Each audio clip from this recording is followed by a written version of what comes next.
لله نحمده ونستعينه ونستغفره ونؤمن به ونتوكل عليه ونعوذ بالله من شرور أنفسنا ومن سيئات أعمالنا من يهده الله فلا مضل له ومن يضلل فلا هادي له ونشهد أن لا إله إلا الله وحده لا شريك له ونشهد أن سيدنا ومولانا محمدا عبده ورسوله أرسله بالحق بشيرا ونذيرا وداعيا إلى الله بإذنه وسراجا منيرا أما بعد فأعوذ بالله من الشيطان الرجيم بسم الله الرحمن الرحيم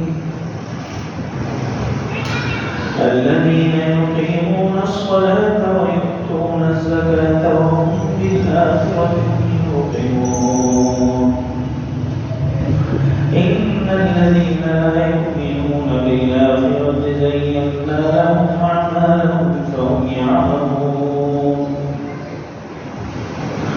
أولئك الذين لهم سوء العذاب وهم في الآخرة هم الخاسرون وإنك لتلقى القرآن من لدن حكيم عليم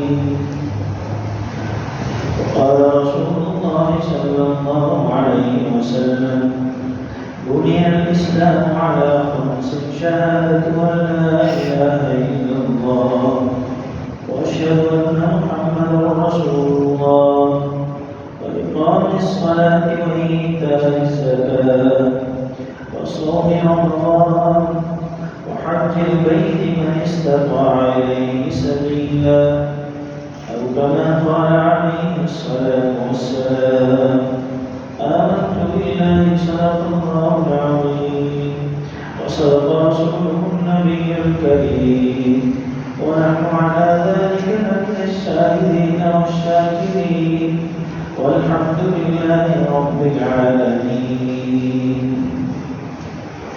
اللهم صل على سيدنا محمد وعلى آل سيدنا محمد وبارك وسلم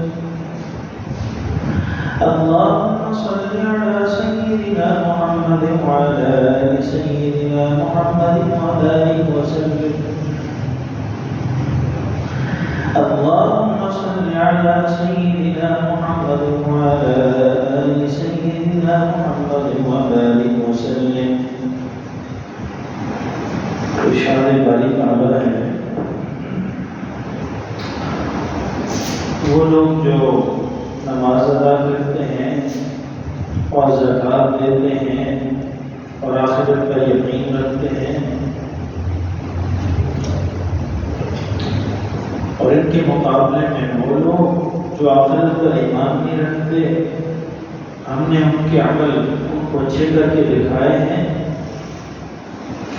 بس پھر وہ پریشان رہتے ہیں یہی ہیں جنہیں برا عذاب ہونا ہے اور آخرت میں یہ بڑے خسارے میں ہونے والے ہیں اور بڑے حکمت والے علم والے کی طرف سے تمہیں قرآن دیا جا رہا ہے مخاطب رسول اللہ صلی اللہ علیہ وسلم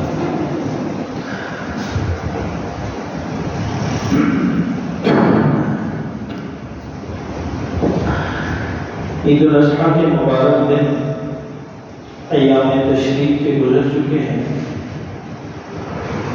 دو چیزوں کو قرآن کریم نے جوڑ بیان کیا ہے رسول اللہ صلی اللہ علیہ وسلم کے لیے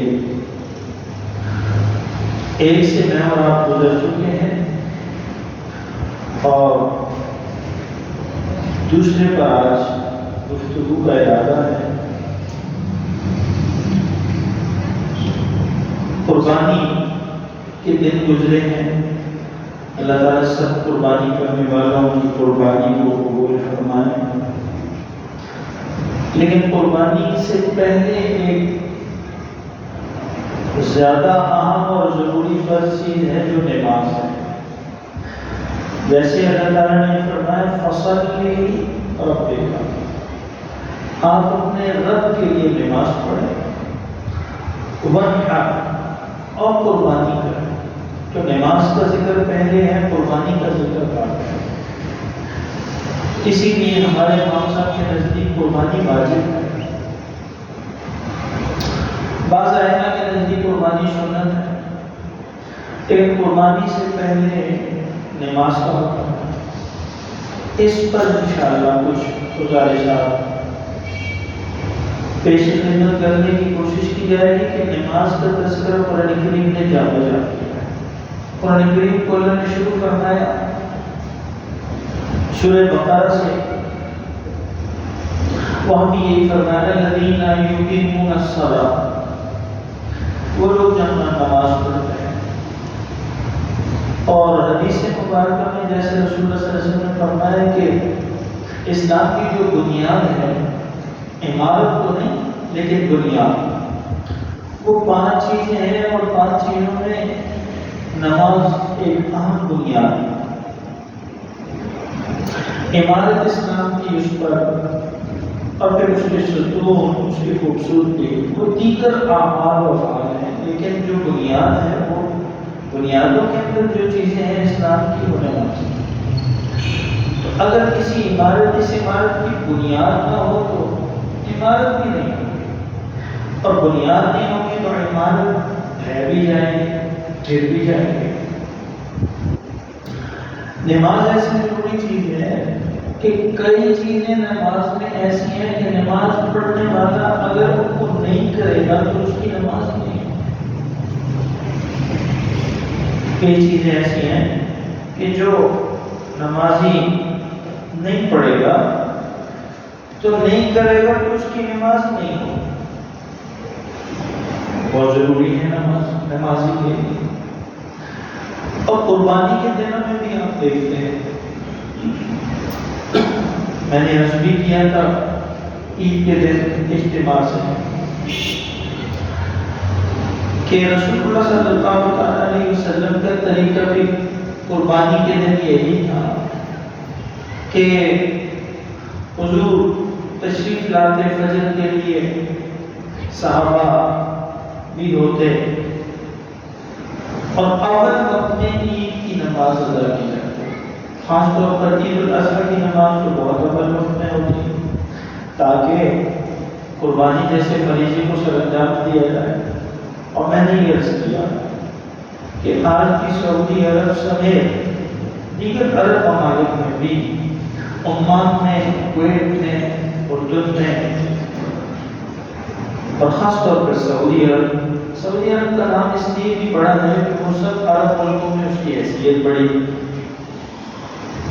اور ہمارا قبلہ و کعبہ بھی ہے۔ تو وہاں بھی آپ دیکھتے ہیں کہ سعودی عرب میں فجر کے لیے نمازی فجر پڑھنے کے لیے آتے ہیں، فجر کی نماز کے بعد امام صاحب عید کی نماز کا بیان خطبہ دیتے ہیں، اور اشراق کا وقت ہونے کے کچھ دیر بعد عید کی نماز ہو کر نمازی گھروں کو چلے جاتے ہیں۔ اب یہاں مسئلہ یہ ہے کہ اگر پہلی بات یہ ہے کہ فجر کی نماز میں نمازی آتے ہی نہیں، فجر کی نماز میں عید کے دنوں میں آپ دیکھتے ہیں فجر کی نماز میں کتنے نمازی ہوتے ہیں؟ فرض نماز ہے، فجر کی نماز فرض ہے، عید کی نماز واجب ہے، اور فرض نماز ادا کرنے کے لیے مسلمان مسجد آنے کو تیار نہیں۔ پھر آپ دیکھیں کہ ہمارے یہاں چونکہ قبرستان ہے، ادھر بھی قبرستان ہے، یہاں بھی قبرستان ہے، اور پرانی قبرستان ہے، تو صبح صبح فجر کے بعد آپ دیکھیں لوگ پھول، ٹوکریاں، صفائی کی چیزیں یہ لے کر قبر کو جا رہے ہیں۔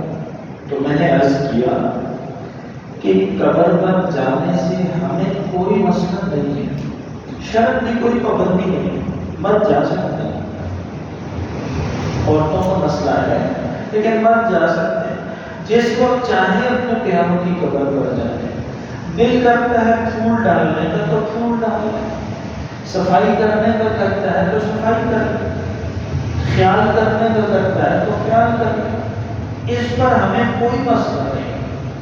شریعت ہم سے ہماری ذات تھوڑی ہے، شریعت کو کوئی مسئلہ نہیں. مسئلہ یہ ہے کہ اس کو سنت سمجھنا، اس کو ثواب سمجھنا، اس کو کوئی خاص حیثیت سمجھنا، یہ صحیح نہیں ہے. ہاں کسی کے پیارے روشن ہو گئے اور عید کے دن اس کو ان کی شدت سے یاد آئی اور وہ اس یاد کو مٹانے کے بہانے چلا گیا تو کوئی بات نہیں، جائے بے شک. لیکن فرض نماز بھی تو پڑھے نا، نماز فجر کی فرض نماز تو مسجد میں پڑھے، پھر قبرستان بھی چلا جائے، پھر عید کی نماز کی تیاری کرے، عید بھی پڑھے.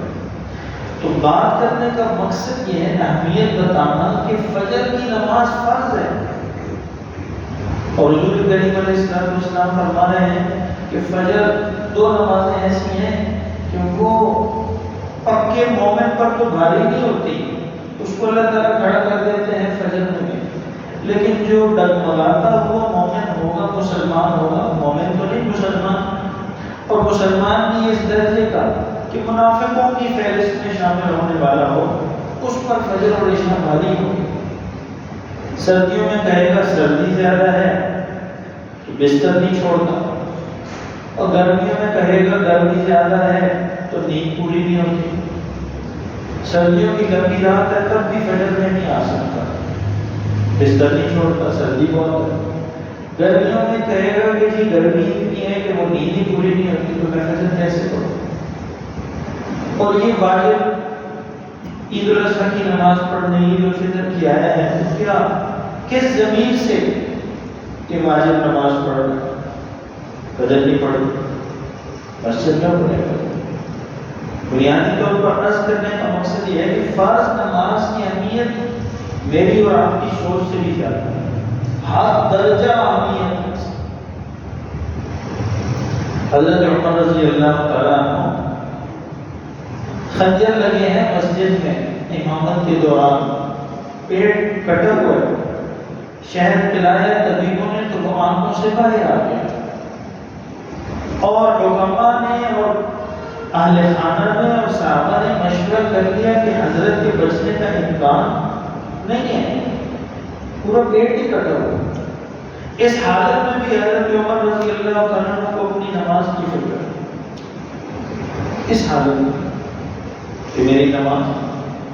حضور پاک علیہ السلام دنیا سے تشریف لے جانے کی مراحل میں ہیں، بخار ہے، وضوء ہے، رشی ہے. اس حالت میں بھی سرکار دو عالم صلی اللہ علیہ وسلم کو جیسے ہی تھوڑا بخار اور وضوء رشی سے تھوڑی طبیعت گھٹتی تو فوراً نماز کی بات فرما ہے. تو میرے اور آپ کے نزدیک نماز خالی ہوئی چیز. ایک ایسا پہلی بات تو یہ ہے کہ اس میں بھی طبقے ہیں. کچھ مسلمان ہم ایسے ہیں کہ جو نماز کی اہمیت سے نہ واقف، پڑھتے ہی نہیں. کچھ ہیں جو پڑھتے ہیں لیکن ایسے انداز سے پڑھتے ہیں کہ پڑھی نہ پڑھی برابر ہو جاتی ہے. کچھ ایسے ہیں کہ جو پڑھتے تو ہیں، تھکتے ہیں، لیکن کئی ایسی غلطیاں کر جاتے ہیں کہ شریعت، دین، فقہ کہتی ہے کہ اس کی نماز ہوئی نہیں. پھر اس میں بھی اعتراض یہ ہو سکتا ہے کہ جی آپ کو کیا ہے، نماز تو اللہ کی ہے، اللہ قبول کرنے والا ہے، ہوئی نہ ہوئی تمہیں کیا ہے. یہ بات نہیں ہے. یقیناً سب کی اللہ قبول کرتا ہے. ہمارا اللہ کی رحمت سے ہماری امید ہے کہ اللہ جو آپ جس کو لاتا ہے اس کی قبول کرتا ہے. لیکن رسول اللہ صلی اللہ علیہ وسلم کی حدیث مبارکہ حدیث کی کتابوں میں ہے، اسی پر آئمہ نے مسئلہ لکھا ہے. ترمذی شریف میں ہمارے امام صاحب نے ترمذی شریف والی روایت دی. آتے ہیں صاحب مسجد میں اور نماز پڑھ کر حضور کریم علیہ السلام کی خدمت اقدس میں سلام کے لیے تشریف لاتے ہیں تو حضور فرماتے ہیں ارجع فصلی فإنک لم تصلی، واپس جاؤ، نماز پڑھو، تم نے نماز نہیں پڑھی. تو نماز پڑھ کیا حضور فرماتے ہیں واپس جاؤ نماز پڑھو. تم نے نماز نہیں پڑھی. ہو سکتا تھا یہ جواب کہ حضور نماز آپ کی تو نہیں ہے اللہ کی ہے, اللہ قبول کرنے والا ہے, میں نے کیوں نہیں پڑھی, میں نے آپ کے سامنے 4 رکعتیں پڑھی. لیکن امت کی تعلیم کے لیے یہ بات ضروری تھی کرنی. دوبارہ نماز پڑھتے ہیں, پھر آتے ہیں خدمت اقدس میں, حضور پھر واپس کرتے ہیں واپس ہو جاؤ, دوبارہ نماز پڑھو. تم نے نماز نہیں پڑھی, وہ دوبارہ پڑھ لیتے ہیں. تیسری مرتبہ آتے ہیں, حدیث مبارکہ میں تیسری مرتبہ آتے ہیں, رسول اللہ صلی اللہ علیہ وسلم فرماتے ہیں نماز نہیں پڑھی, جاؤ دوبارہ پڑھو. 3 مرتبہ لوٹائے ان کو, پھر وہ خدمت میں تشریف لاتے ہیں. فرماتے ہیں کہ رسول صلی اللہ علیہ وسلم مجھے جیسی آتی تھی, جو میری سوچ سمجھ, یہ جتنا مجھے طریقہ پتا تھا میں نے پڑھ لی ہے. آپ ارشاد فرمائیں, آپ مجھے سکھائیں, آپ میری غلطی نکالیں, جہاں سے میری نماز غلط ہے وہ مجھے آپ بتائیں تو میں اپنی نماز ٹھیک کروں. رسول اللہ صلی اللہ علیہ وسلم نے تعبیر ارکان کا بتایا کہ تیرا رکوع بھی صحیح نہیں, تیرا قوم بھی صحیح نہیں, تیرا جلسہ بھی صحیح نہیں, تیرا سجدہ بھی صحیح نہیں, 2 سجدوں کے درمیان وقفہ بھی صحیح نہیں, نماز نہیں ہوئی. اسی سے امام شافعی اور امام ابو یوسف رحمۃ اللہ علیہ فرماتے ہیں کہ جس آدمی کی نماز میں تعدیل ارکان نہ ہو, تعدیل عدل سے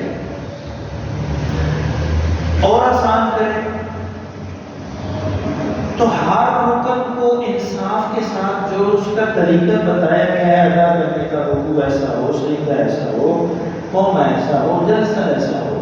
یہ نماز کی مختلف حالتوں کے نام ہیں, قوما, جلسہ, قعدہ, رکوع, سجدہ, مختلف کیفیات حالتوں کے نام ہیں. تو نماز حضور نے بتا دی ہے ایسے ایسے ہو. امام ابو یوسف اور امام شافعی فرماتے ہیں جس کی تعدیل ارکان نہیں ہے, رکوع صحیح نہیں, سجدہ صحیح نہیں, قوما, جلسہ صحیح نہیں, اس کی نماز نہیں ہے, اس کی نماز نہیں ہے. وہ فرماتے ہیں فرض ہے. ہمارے امام صاحب فرماتے ہیں فرض نہیں ہے.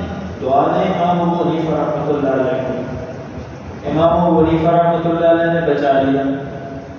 فرماتے ہیں کہ جس حدیث سے آپ فرما رہے ہیں یہ نماز نہیں ہوتی, تو دوسری حدیث ہے ترمذی شریف, یہی کیفیت ہے وہاں پر بھی, حضور کی یہی بات وہاں پر بھی ہے کہ رسول اللہ صلی اللہ علیہ وسلم نے اس طرح ایک نمازی کو واپس فرمایا اور ساتھ یہ فرمایا کہ تم نے یوں کیا. تو اگر اس کی نماز نہ ہوتی تو 1 رکعت ہی پڑھنے دیتے حضور, لیکن حضور نے 4 رکعتیں پڑھنے دی اس کو. تو معلوم ہوا کہ نماز ہو جاتی ہے لیکن کامل نہیں ہوتی. قبولیت کے درجے کو حاصل کرنے کے جو طریقے ہیں وہ نہیں ہوتے. جیسے آج کی دنیا میں آسانی سے باتیں سمجھانے کے لیے کئی مثالیں ہیں. آپ میٹرک پاس کریں تو ایک ہے فرسٹ ڈویژن میں پاس کریے, ایک گریڈ, پھر کہتے ہیں کہ یہ تھوڑے نمبر کم ہوئے تو بی گریڈ میں پاس ہو, پھر کہتے ہیں کہ یہ تھوڑے اور نمبر کم ہوئے, یہ محنت نہیں کر سکے تو سی گریڈ میں پاس ہو, پھر کہتے ہیں کہ یہ مار کے تھک کے 1000 نمبروں میں سے صرف 200 نمبر لیے ہیں, ڈی گریڈ میں پاس ہو گئے. ہر بچے میں صرف تھوڑے نمبر, پڑھا چلا کچھ بھی نہیں ہے, سوال کا کچھ بھی نہیں. تو یہ ڈی گریڈ والی نماز. کھانے کے لیے تو ہم چاہیں کھانا اچھا پکا ہو, گلا بھی ہو, خوبصورت ہو, شکل بھی اچھی ہو, مثالیں بھی اچھی ہوں, چیز بھی اچھی ہو, سلاد بھی ہو, رائتا بھی ہو, چٹنی بھی ہو, پانی بھی ہو, روٹی بھی چپڑی ہوئی ہو, سب کچھ اچھا ہو. اور نماز کی باری ہم کہیں کہ نماز جیسے بھی ہو چل جائے, یہ ہر چیز ہے. حدود و قیود, کپڑے اچھے ہوں, رہن سہن اچھا ہو, گھر اچھا ہو, زندگی اچھی ہو, اولاد اچھی ہو, جیب میں پیسہ اچھا ہو, گاڑی اچھی ہو, عزت اچھی ہو, مقام اچھا ہو, دنیا میں ہر جگہ جائیں تو وہاں تعارف اچھا ہو, تو نماز بھی اچھی ہو, روزہ بھی اچھا ہو, اخلاق بھی اچھا ہو, یہ بھی ضروری ہے۔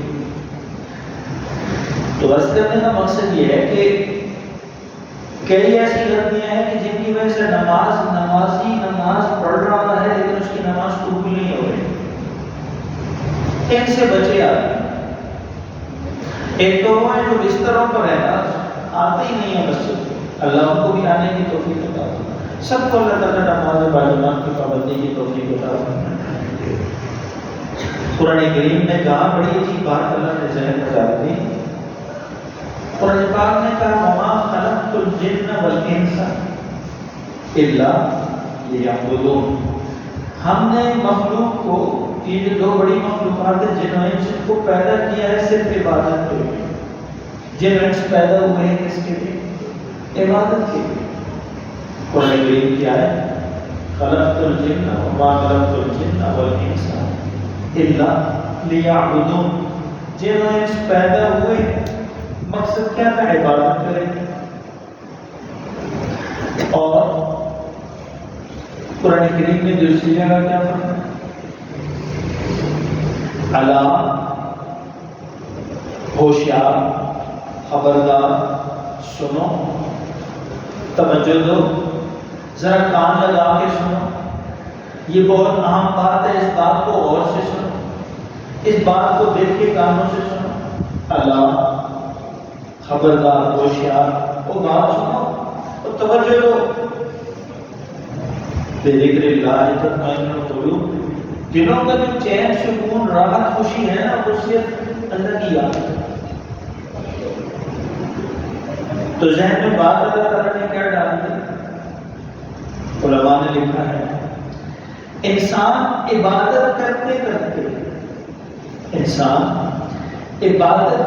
کرتے ایسے رخ پر پہنچ جاتا ہے کہ اس کو اللہ تعالیٰ اس عبادت کے ذریعے چین اور سکون عطا فرماتا ہے، اس کو سکون ہوتا ہے۔ جو پکا نمازی ہو، آپ اس سے پوچھیں جماعت کی نماز کے جس دن نہیں پڑھی اس کی کیا کیفیت، وہ بے چین اور بے سکون ہوگا، اس کو سکون نہیں ہے۔ برف ہوگی، بارش ہوگی، سردی ہوگی، گرمی ہوگی، وہ مسجد کی صف میں ہوگا۔ ایک نمازی ہے میرے، نام اگر لے لو نا تو پتہ نہیں ہمارے لوگ بھی خفا ہو جاتے ہیں۔ بعض اوقات ایک عید پر یہاں مشتاق صاحب مشتاق علی آپ کے اور میرے محلے دار ہیں، یہیں پڑے ہوئے ہیں، ساری زندگی ان کی یہیں گزری، یہاں اوپر گھر ہیں، آپ کے بھی ان کے ساتھ تعلق ہیں، سب کے میرے بھی ہیں۔ تو وہ آئے عید کے دن، تو میں نے انہیں کہا کہ جی تشریف لائیں، اس کو اللہ نے عزت دی ہے، اس شخص کو آپ اور میں نے ووٹ دی ہے، اس کو میں نے نہیں دیا ووٹ، ویسے ایک بات کر رہا ہوں کہ آپ کے اور میرے ووٹوں سے ہی رہے، اگرچہ میں نے ووٹ ان کو نہیں دی۔ تو میں نے کہہ دیا، تو مجھے بعد میں ایک نمازی میسج کرنے لگے کہ جی آپ نے ان کا نام لیا تو ہمیں اچھا نہیں لگا، میں نے کہا شاید آپ کو ان کی پارٹی سے اختلاف ہوگا، ان کی شکل سے ہوگا، کسی کو نام لے دیا تو کیا ہوگا، ہمارے محلے کا آدمی ہے، خیر کوئی بات نہیں ہے، دل کو بڑا رکھا کرو، بڑا آدمی اللہ نے اس کو عزت دے دی، اس کا نام لے لیا تو کیا ہوگا۔ ہمیں نہ ان کی پارٹی سے دشمنی ہے نہ دوستی ہے، نہ ان سے کوئی غرض ہے، نہ کوئی کام ہے، نہ کوئی ان کے پاس فائل لے کر جانی ہے، نہ کوئی ٹھیکہ لینا ہے، کچھ بھی نہیں۔ پڑوسی ہیں، نمازی ہیں، عزت مند ہیں، اللہ نے مرتبہ دیا، ہمارے لیے قابل ہے، ہم سے عمر میں بڑے ہیں، ہمارے لیے سب قابل ہے۔ میں یہ عرض کر رہا ہوں ایک نمازی ہیں ہمارے ابھی بیٹھے ہیں، میں نام نہیں لیتا، ایک دفعہ مجھے یاد ہے سخت طوفان کا فجر کی نماز ہوئی، بارش، طوفانی بارش، اور یہ روڈوں پر پانی پانی، تو مجھے لگا کہ آج نماز میں میرے علاوہ اور اقامت کرنے والے قاری صاحب کے علاوہ اور کوئی نہیں ہوگا۔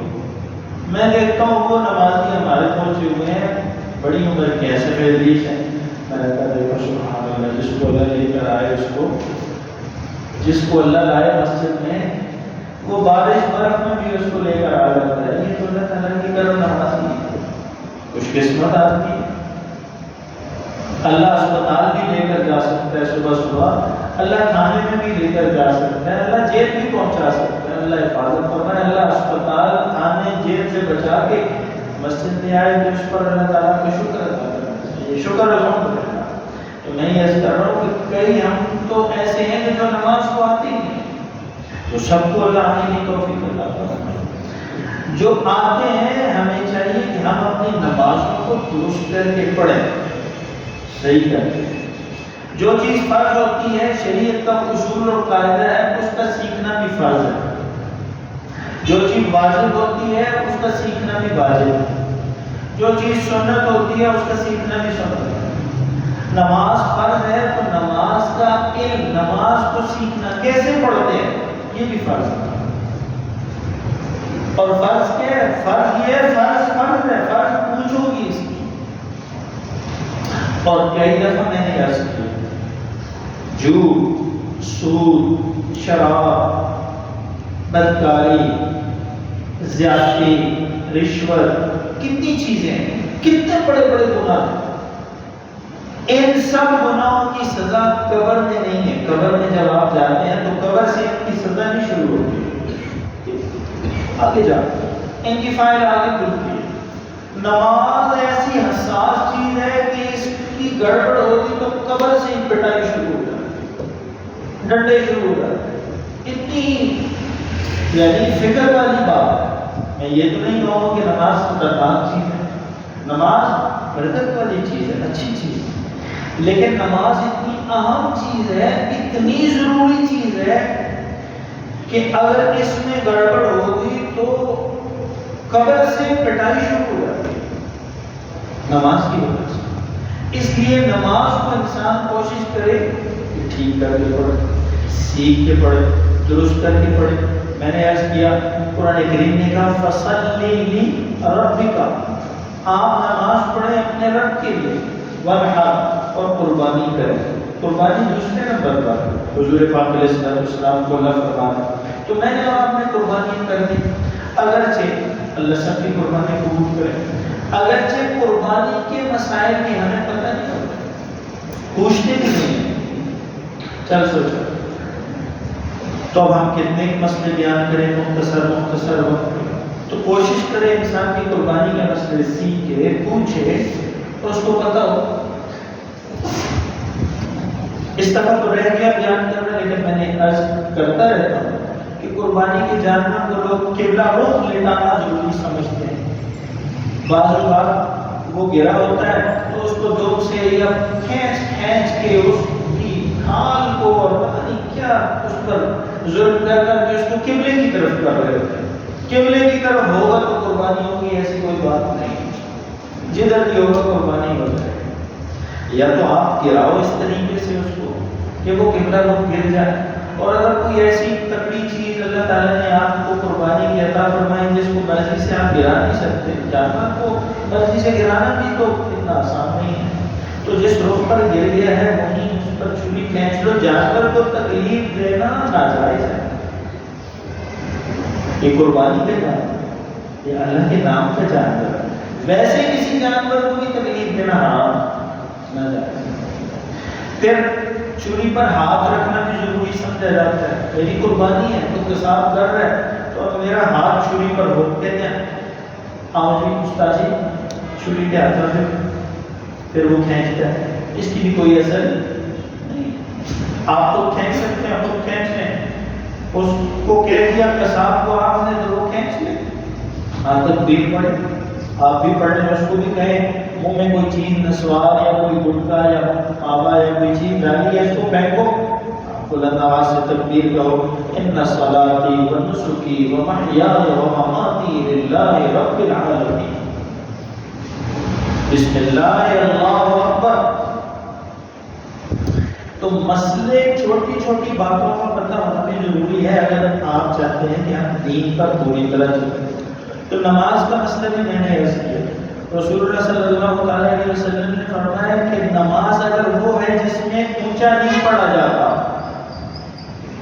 زور کی نماز، عصر کی نماز، اس میں اونچا تو نہیں پڑھا جاتا، اس میں آہستہ پڑھتے ہیں، امام صاحب بھی آہستہ پڑھ رہے ہوتے ہیں، اس میں اتنا پڑھنا، اس طرح قرات کرنا کہ خود سن سکے، یہ ضروری ہے۔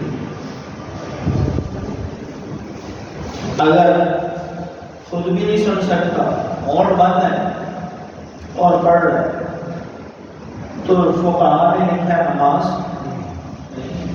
نہیں۔ اور جو وہ نماز ہے جس میں آواز بلند سے پڑھتے ہیں جیسے مغرب کی عشاء فجر، تو اتنی آواز سے پڑھنا ضروری ہے کہ دوسرا سن سکے۔ امام صاحب ہے تو اس کو چاہیے کہ وہ اتنی آواز سے پڑھے کہ دوسرے کو بھی تو آواز آئے، جس کو سنا رہا ہے اس کو بھی تو آواز آئے، نہیں آئے تو نماز نہیں۔ فقہاء نے مسئلے لکھے۔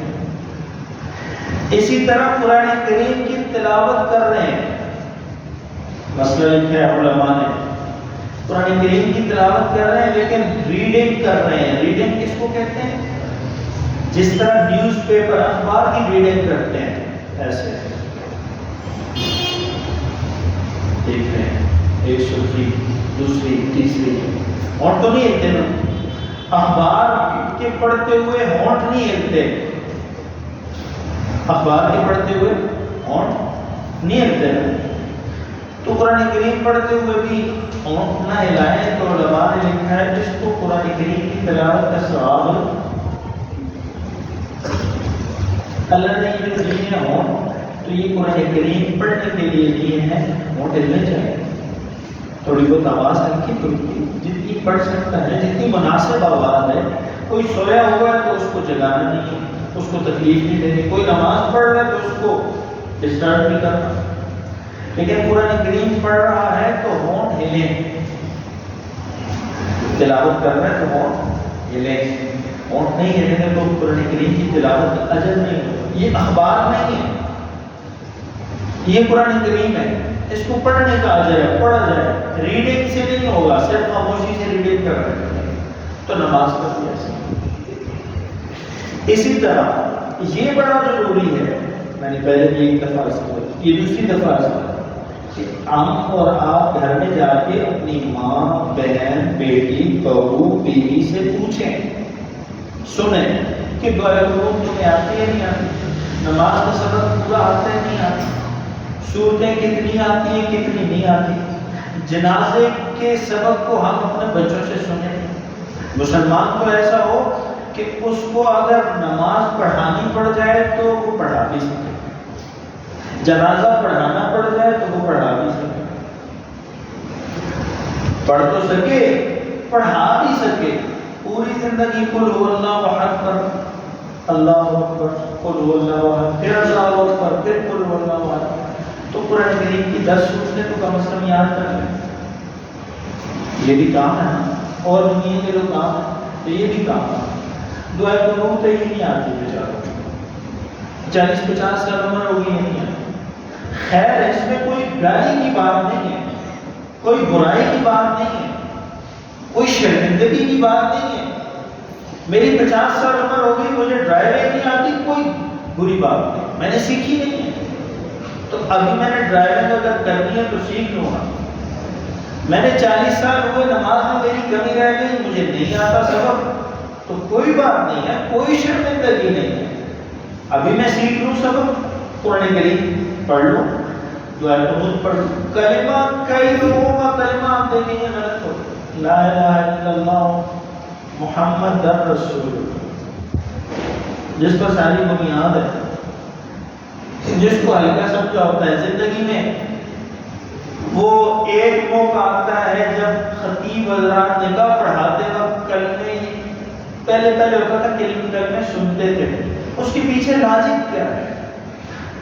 کلمے نہیں سننے چاہیے لیکن کلمہ پڑھ لینا چاہیے، پڑھا لینا چاہیے، اس لیے کہ تجدید ایمان کے لیے ضروری ہے۔ زندگی میں کبھی کلمہ کفر بھی انسان کی زبان سے نکل جاتا ہے، تو نکاح مسلمان کا ہوگا، کافر کا نکاح نہیں ہوتا، کافر کے لیے یہ نظام نہیں ہے۔ اس لیے ایک صورت علماء نے رکھی ہے کہ چلو نکاح کی مجلس میں اس کی تجدید ایمان ہو جائے، کہہ دیتے ہیں اچھا جی پڑھو جی پہلا کلمہ پڑھ لو، لا الہ الا اللہ محمد رسول اللہ، تو پڑھ لینا چاہیے۔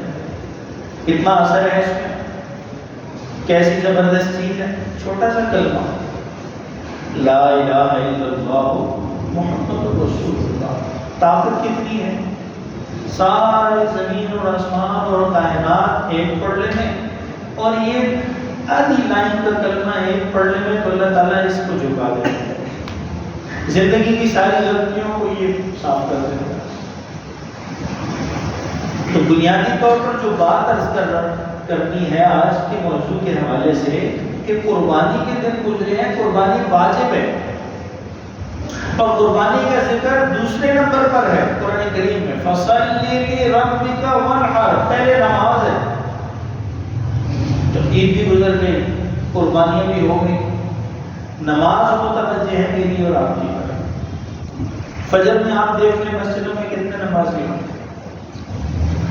یہ نہیں ہے کہ نمازی زیادہ آئیں گے تو مسجد کی ٹائلوں پر چارج ہوگا اور بجلی مفت ہو جائے گی، ہمیں کوئی فائدہ نہیں ہے۔ نمازی کے آنے نہ آنے کا فائدہ اور نقصان ہمیں ذاتی طور پر کوئی نہیں، ہاں ایمان کے اعتبار سے ہے، ہمارا دوست ہے، ہمارا بھائی ہے، ہمارا پڑوسی ہے، ہمارا تعلق دار ہے، نماز میں سستی کرے گا تو اللہ کی پکڑ میں ہوگا، اللہ کی پکڑ میں ہوگا تو ہمارا دل تو خفا ہوگا۔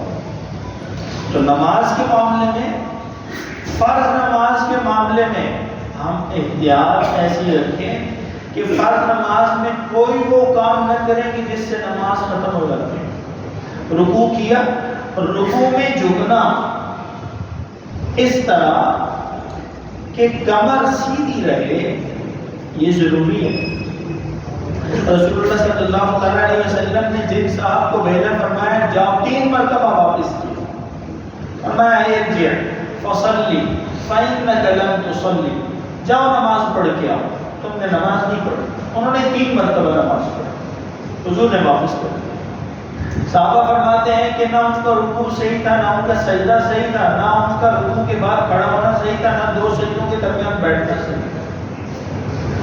تو رکوع کے بعد کھڑا ہونا، صحیح طور پر کھڑا ہونا، یہ ضروری ہے، رکن ہے نماز کا، یہ نہیں ہوگا تو نماز نہیں ہوگی۔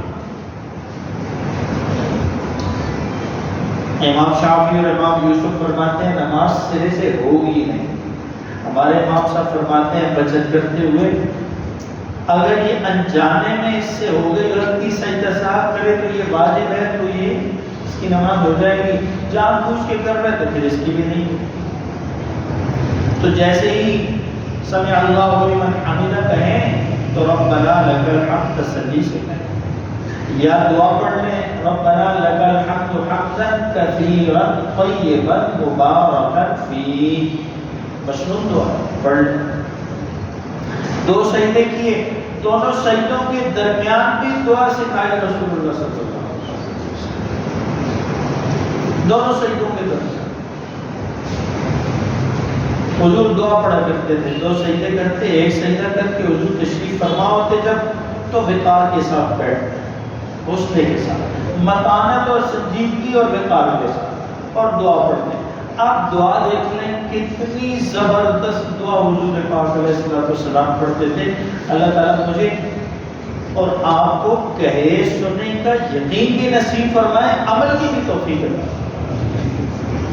ہمارا عمل بھی کمزور ہو جاتا ہے، یقین بھی کمزور ہو جاتا ہے۔ حضور دعا پڑھ رہے ہیں اللہ مغفر لی، آپ بتائیں حضور تو بخشے بخشائے، حضور کو مغفرت بخشش کی ضرورت ہے، حضور تو شافع محشر ہیں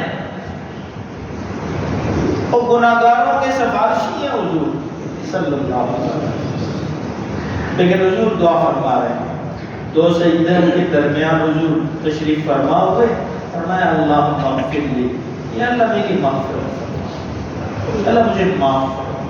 تو مجھے اور آپ کو تو معافی کی زیادہ ضرورت ہے، ہماری تو دن رات غلطی ہے، کئی زندگی کی غلطیاں ہمارے سر اور ہمارے کندھوں پر بیٹھی ہوئی ہیں، کئی ہم روز کرتے ہیں، کئی توبہ کر کے پھر کر دیتے ہیں، غلطی ہی غلطی ہے، میری اور آپ کی زندگی تو غلطیوں کا مجموعہ ہے، اگر ہم ایسے دیکھیں کبھی اپنے گریبان تو حضور فرما رہے ہیں اللہ مغفر لی، یا اللہ مجھے معاف فرما، اللہ میری مغفرت فرما، یا اللہ میرے اعمال نامے کو صاف فرما، میرے معاملات کو درستگی نصیب فرما، مجھ سے جو غلطیاں ہوئی ان کی درستگی کی رستے سبیلیں توفیق کا اللہ مغفر لی، یا اللہ مجھے مغفرت عطا فرما، اور ورحمنی، اور مجھے اپنی رحمت عطا فرما۔ جس پر رب کی رحمت ہو اس کو کسی اور چھتری کی دنیا میں ضرورت نہیں، اور کسی سائے کی ضرورت نہیں، کسی حکومت، کسی بڑے آدمی کی ہاتھ کی ضرورت نہیں، جس پر اللہ کی رحمت۔ وارحمنی اللہم اغفر لی وارحمنی، اللہ مجھ پر رحم فرما۔ اللہ میری طاقت اور طاقت نہیں ہے کہ میں اپنی غلطیوں کا بوجھ برداشت کر سکوں، تو معاف فرما، رحمت عطا فرما۔ وارحمنی وعافنی، اللہ کتنی بڑی بڑی دعائیں، یہ 1 منٹ میں ان کا ترجمہ نہیں ہے۔ وعافنی، اور یا اللہ مجھے عافیت عطا فرما۔ صدیق اکبر رضی اللہ تعالیٰ عنہ نے پوچھا رسول اللہ صلی اللہ تعالیٰ علیہ وسلم سے، اللہ کے رسول مجھے ارشاد فرمائیں میں کیا دعا مانگا کروں، کون کون سی دعائیں میں مانگا کروں اللہ سے اپنے لیے؟ آپ علیہ السلام نے فرمایا صدیق اللہ سے عافیت مانگ لیا کرو، جس کو عافیت مل گئی اس کو سب کچھ مل۔ عافیت کیا ہے؟ عافیت جیسے مجھے اور آپ کو اللہ نے عافیت عطا فرما رکھی ہے، ابھی ہم عافیت ہیں، بیمار نہیں ہیں، پریشان نہیں ہیں، کوئی پکڑنے والا نہیں ہے، کوئی ظلم کرنے والا نہیں ہے، کوئی تکلیف دینے والا نہیں ہے، کوئی قرض مانگنے والا نہیں ہے، کوئی گالی دینے والا نہیں ہے، کوئی ذلیل کرنے والا نہیں ہے، کوئی دھتکارنے والا نہیں ہے۔ عافیت، صحت اور عافیت ہے۔ اللہم اغفر لی وارحمنی وعافنی، اچانک کی برائی سے بچنا عافیت ہے۔ اچانک کی بری خبر، اچانک کا حادثہ، اچانک کی خبریں، اچانک کی پریشانیاں، اچانک کے بوجھ، تو فرمایا وغفر وعافنی واہدنی، اور اے اللہ مجھے ہدایت بھی عطا فرما۔ وہ ہدایت جس کے لیے میں اور آپ ہر نماز میں ہدایت کی دعا مانگتے ہیں، اہدنا الصراط المستقیم، یا اللہ مجھے سیدھا رستہ عطا فرما۔ اتنا کچھ چل رہا ہے، اس میں جو صحیح درست لائن ہے وہ عطا فرما۔ تو حضور دعا مانگ رہے ہیں اللہم اغفر لی وارحمنی وعافنی واہدنی، سیدھا رستہ عطا فرما، سوچ صحیح ہو اور قبلہ صحیح ہو اور رخ صحیح ہو اور محنت کا ذریعہ اور طریقہ اور میدان بالکل درست ہو۔ یہ نہ ہو جیسے قرآن کریم کیا ہے، ان الذین لا یؤمنون بالآخرہ، وہ لوگ جو آخرت پر، موت کے بعد کے حساب کتاب پر، اللہ کی عدالت میں پیشی پر یقین نہیں رکھتے، عملی طور پر ہو یا زبانی ہو۔ زینا لہم اعمالہم، اللہ ان کے برے کاموں کو بھی ان کو اچھا کر کے دکھاتے ہیں۔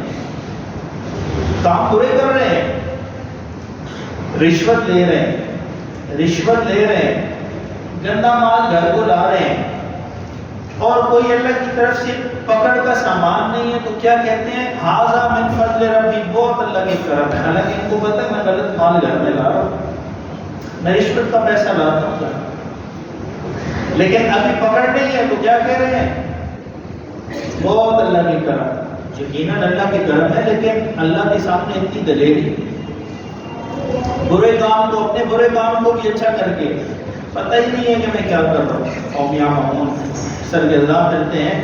اور میں واہدنی، ہدایت بڑی ضروری ہے کہ انسان کو ہدایت عطا ہو، ہدایت کے رستے پر ہو، ہدایت کے طریقے پر ہو۔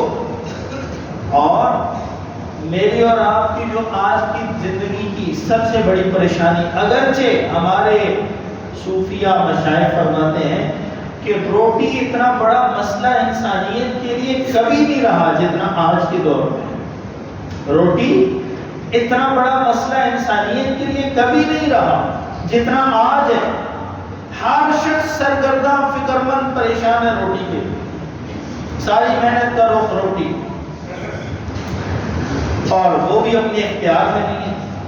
صبح سے شام تک ملازموں کی فوج کے ساتھ لاکھوں روپے بل دے کے، خرچے کر کے، ٹیکس بھر کے، دکاندار انتظار میں ہے کہ گاہک آئے، لیکن اوپر سے فیصلہ نہیں ہے تو گاہک قدم رکھنے کو تیار نہیں، کیونکہ نظام اوپر سے چلتا ہے، اپنے اختیار ہے۔ اور 10 فٹ کی دکان ہے، اور نماز کے لیے بھی بھی بند کرنی مشکل ہے، گاہکوں نے زندگی اجیرت کر رکھی ہے، یہ تو نظام ہے نا۔ تو رسول اللہ صلی اللہ تعالیٰ علیہ وسلم دعا مانگ کر میری اور آپ کی جو پریشانی آج سمجھی جاتی ہے اس کا بھی حل فرما رہے ہیں۔ اللہم اغفر لی وارحمنی، بہت آسان الفاظ آپ یاد کر سکتے ہیں۔ اللہم اغفر لی وارحمنی وعافنی واہدنی وارزقنی، اللہ رزق کی عطا فرما، حلال عطا فرما۔ نماز میں مانگ رہے ہیں تو اللہ حلال بھی عطا فرمائیں گے، سہولت والا بھی عطا فرمائیں گے، برکت والا بھی عطا فرمائیں گے، پیچھے نہیں بھاگنا پڑے گا، اللہ تعالیٰ بیٹھے بیٹھے بھی عطا فرمائیں گے، پاس آئے گا رزق، خیر والا ہوگا، برکت والا ہوگا، رحمت والا ہوگا، سکون والا ہوگا، عافیت والا ہوگا، پریشانی بیماری سے پاک ہوگا۔ ورزقنی، اور ایک روایت میں فرمایا وجبرنی۔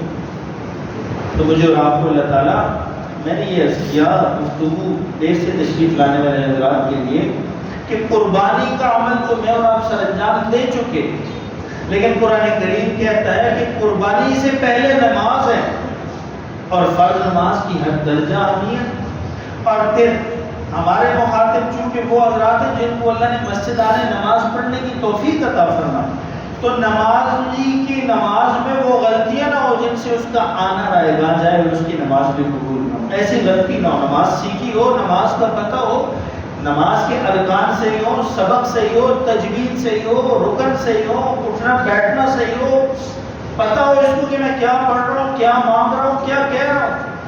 میرے بھائیوں بزرگوں دوستوں، یہ بھی کرنے کے کام ہے۔ چھوٹی عید بھی گئی، بڑی عید بھی چلی گئی، قربانیاں بھی ہو گئی، اگلے سال تک مجھے اور آپ کو اللہ زندگی عطا فرمائے تو آئیں نیت کریں اس سال میں ہم اپنی نمازوں کو بھی درست کریں گے، سبق کو بھی انشاءاللہ درست کریں گے، تجوید کو بھی ٹھیک کریں گے، قرآن کریم کو بھی صحیح کریں گے، صحیح مسلمان بن کے زندگی گزارنے کی کوشش کریں گے۔